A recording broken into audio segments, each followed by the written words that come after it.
അല്ല പിള്ളേച്ച ഞാനൊരു രുക്മിണിയായിട്ടുള്ള എല്ലാ ബന്ധവും ഉപേക്ഷിക്കാം. മാധവന്റെ ആധാരം തിരിച്ചുകൊടുത്ത് കേസ് ഒഴിവാക്കി തരാൻ പറ്റും. അങ്ങനെയാണെങ്കിൽ മാധവൻ തയ്യാറാണ്.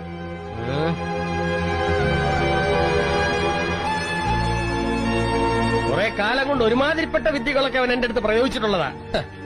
സത്യമായിട്ട് പറഞ്ഞ് അവളെ ബോധ്യപ്പെടുത്താൻ പറ്റുമോ? നീ വാടി എങ്കിൽ പറയേ. ആ ശാന്തമേ വന്ന് കേക്ക്.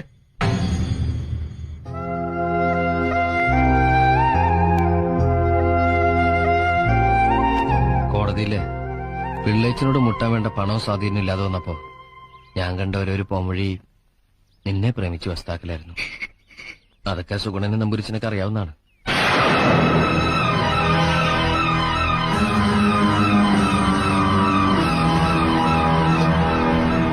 പറഞ്ഞതൊക്കെ സത്യ. പക്ഷെ ഇപ്പോ ഈ ഭൂമിയിലുള്ള മറ്റൊന്നിനു വേണ്ടിയും മാധവൻ